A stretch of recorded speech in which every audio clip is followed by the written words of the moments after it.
I got you. Bet you didn't know I was up there, did you? I mean, I was just like a tree, right? What are you saying? Trees don't move around? Yeah, I know. I've been out in the wild for several weeks now, and I've been studying trees. And I think they're onto something. I need to figure this out. Now, all month, we've been talking about being rooted in God's truth. And I still haven't quite figured out how to do that. Now, I figured if I can become like a tree, then maybe I finally understand what conviction's all about. What's conviction? It's standing up for what's right, even when others don't. Now, I've been keeping a journal here. All right, I'm noting everything that trees do. First, I felt like, nothing much is really happening here. Then I realized the trees can really show us what it means to stand strong. Hold your ground against all sorts of difficulties. Think about it. They stand up against the rain, the wind, strong storms, and even kids climbing trees and stuff. The reason a tree can stand up so strong is because it's rooted deep into the ground. It's got a really firm foundation. Earlier, I was trying to blend in with the trees. But what if I actually planted myself like a tree? Now, surely that would be enough to help me stay rooted. So let's see. How to plant yourself.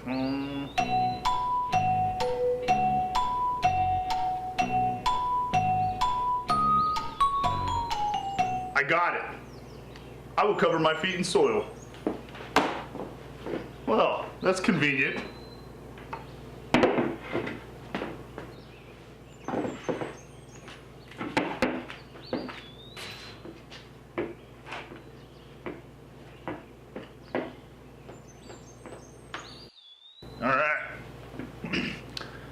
All right, I'm rooted.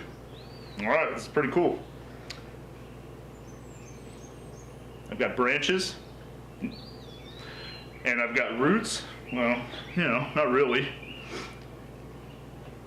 All right.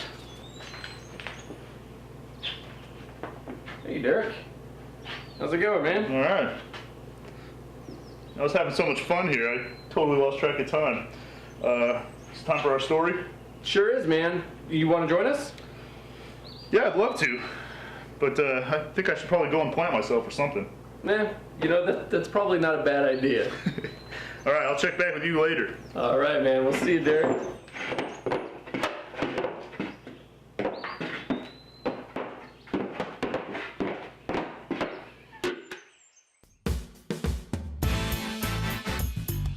Welcome to Access Babylon, your source of news about Babylon's elite. And now your host, this guy. Good morning and welcome to Access Babylon, the only show dedicated completely to the life of Babylon's royalty. We take you to the great parties, the most happening events, and today is no exception. Everyone who wants to be seen partying with the king is here today. This is looking to be a party of epic proportions. King Belshazzar has spared no expense for the party behind this door, which is rumored to have an invite list of over 1,000 people. Word on the streets is that the king has ordered the gold and silver goblets that his father, King Nebuchadnezzar, brought from the temple in Jerusalem. Yes, I'm not sure about the wisdom of that move, but, I don't make the decision, just the news folks.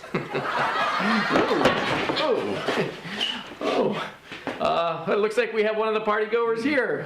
Sir, would you like to give us an eyewitness account of how the party inside is going? It's crazy in there. It's off the hook crazy. Well, let me guess.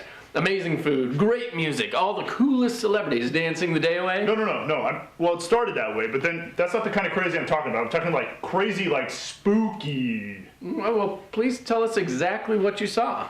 It's like you said, it was a crazy party. It was off the hook, happening crazy party. I mean, anybody was there. I'm sorry. It's cool. I'm sure my invitation just got lost in the mail. Yeah, I'm sure that was it. All right. Go on.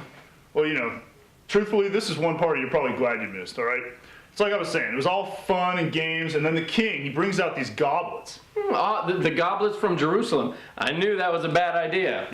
Yeah, me too, right? So I saw these cups being filled up. I started getting the heebie-jeebies. These cups, they're special. They're sacred. They're meant to honor God. The king's just filling them up, treating them like they're any old cups. I mean, he starts talking about how we should be worshiping other gods, gold, silver, bronze, iron, wood. Yeah, that's when I started feeling really uncomfortable. Oh, yes, I can imagine. But is that the reason you're running away? No. What happened next sent me packing. What happened?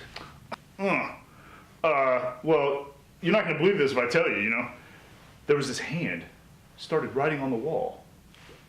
What, that's the big fuss? Someone started writing on the wall? My kids do that all the time at home. I mean, they have these things called magic erasers now. No, not someone, just someone's hand. Just move. Someone's hand. Yeah, it appeared out of nowhere. Started writing on the wall. It was all gibberish, I don't know. Yeah, I have no idea what they're talking about. I didn't stick around to see. So let me get this straight. Everyone's celebrating, having a grand old time, and suddenly a hand, just a hand, appears and starts writing on the wall. Yes, that's what I'm trying to tell you.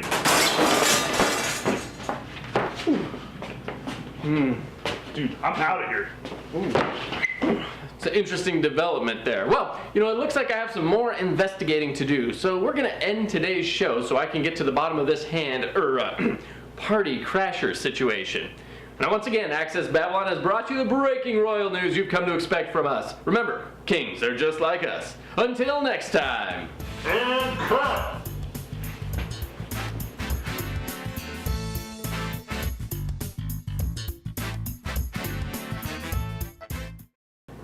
Ooh, now that was a pretty crazy scene you guys just saw, wasn't it? But here's the thing. It wasn't just a TV show or a made-up story at all. That actually happened. It's a story that's in the Bible, right in the book of Daniel. You guys remember that we've been learning stories about Daniel and his friends all month. So you might be wondering where Daniel is in this week's story. Well, he plays a very important role. We just haven't gotten there yet. Before we get to Daniel, let's see what was going on at that party that we just left. All right, and this is in the Bible, Daniel chapter 5, verses 5 and 6. It says, "Suddenly the fingers of a human hand appeared and wrote on the plaster of the wall near the lampstand in the royal palace. The king watched the hands as it wrote. His face turned pale, and he was so frightened that his knees knocked together and his legs gave away." Ooh, yeah, I'd say that was an appropriate response, wouldn't you? The Bible goes on to tell us that even after the hand went away, the king was still terrified because he couldn't read the words that the hand had written on the wall. He called in all of his advisors, his friends, anyone he could think of that might be able to help him figure out what the words said. But no one knew. Thankfully, the queen remembered Daniel, and how he had helped the king's father, King Nebuchadnezzar. You guys remember that name, right? Well, King Belshazzar called Daniel to the party and asked him for his help. The king promised Daniel that he would be clothed as royalty and be made the third highest ruler in the kingdom if he could just tell the king what the writing said.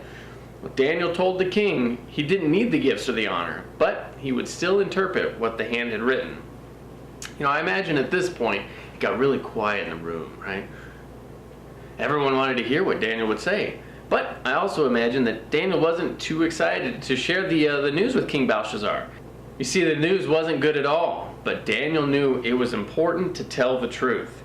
He reminded King Belshazzar of how his father, King Nebuchadnezzar, had great power and glory, but God had taken it all away because he had become prideful. Despite knowing that, King Belshazzar was following in his father's footsteps and ignoring God. He was even mocking God, drinking out of the goblets from the temple. And with that, Daniel began to read and interpret the words written on the wall. Meaning, God has numbered the days of your reign and brought it to an end. Tekel. You have been weighed on the scales and found wanting. Parson. Your kingdom is divided and given to the Medes and the Persians. Well, just like that, 3 words told the king's fate. It wouldn't take long for the words the hand had written to play out in real life. In fact, the Bible says that very night, Belshazzar was killed, but not before he had given Daniel what he had promised, including a position as the 3rd highest ranking official in all of Babylon. Now, that's quite a story, isn't it?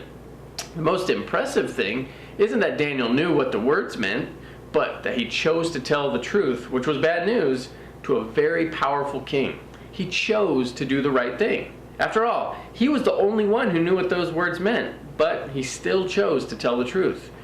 Just like Daniel, you can stand for what's right, even when it's not popular. Can you guys say that with me? You can stand for what's right, even when it's not popular. Well, Daniel knew that what he had to tell the king wasn't going to make him the life of the party, but he also knew that he should do the right thing, and he chose to actually do it. What about you? Let's say your friends are trying to pressure you into not playing with a certain kid at recess. The popular thing to do would be to listen to all your friends, right?